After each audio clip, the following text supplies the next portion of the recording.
Okay, it's question and answer time. Who's got a question? Yeah. Greg, what do you do when you have a small audience? What do you do when you have a small audience? Yeah, there's several answers to that. One of them is, first of all, you can't treat a small group of people that are all spread out all over the club. You can't treat them like an audience, like a group. I've just found that they don't move as a group because they're too separated.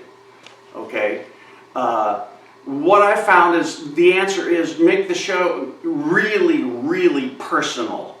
That's where you get somebody's name and you work them into the material, and if somebody laughs, you talk to them. I mean, literally turn the show into individuals. This is the first thing to do. The second thing you do is decide whether or not you can actually do your show.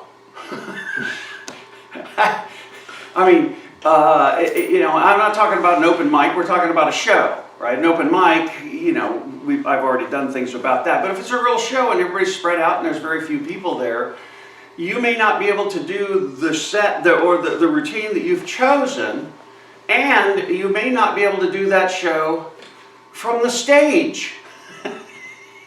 Gayla did a gig a while back, and it was a small stage, and there was hardly any lights on it, et cetera, et cetera. And one comic got up who's fairly well known around here, Southern California, and then another one got up, was my student, and tried to do their show from the stage where they really couldn't be seen, and both of them didn't do very well. And I leaned over to Gayla and said, "Leave the stage. Don't stay on that stage." And she, got up, got introduced, and walked right off the stage, went in and sat down at some people's table, started talking to them, riffing them, and doing material as well. Then going over to the next group of people and standing between them where there was some light. There was more light on the audience than there was on the stage. So go to where that light is. She's doing that, and she's talking pretty soon. And these people are all spread out. So the people go in the back, you engage them. You walk all the way back there and talk to them. And, hey, you back there, you're not getting away with it. What's your name? And this interaction starts. Everybody realizes, oh, wow, we really have to pay attention and really kind of be here. Now they kind of turn into an audience. And if there's a chance of what I call unifying them into a laughing force,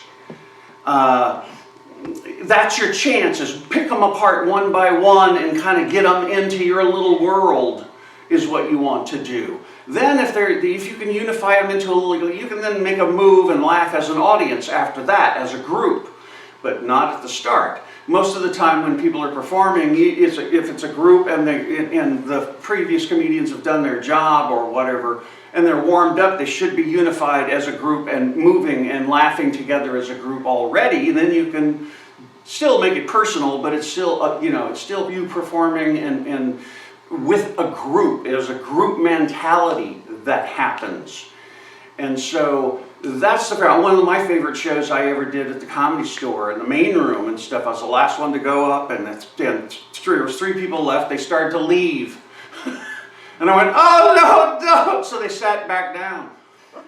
I left the stage, I went out and sat at their table, and doing material, and I was making them laugh really hard. And at one point I said, "Does anybody understand why I'm still talking into a microphone?"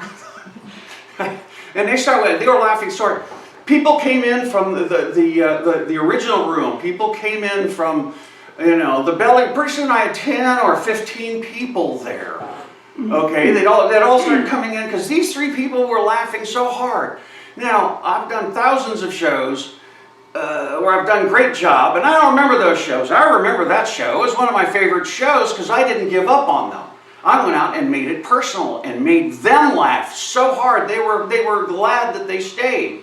And then the other people came in, and the way that Gayla did on that, left the stage and didn't treat them like a group and did individuals until she had them all going and all laughing because she made them participate, made them a part of the show. So the answer to this whole thing is if it's a small crowd, especially if they're spread out and stuff, is, make the show personal and talk to each one of them individually.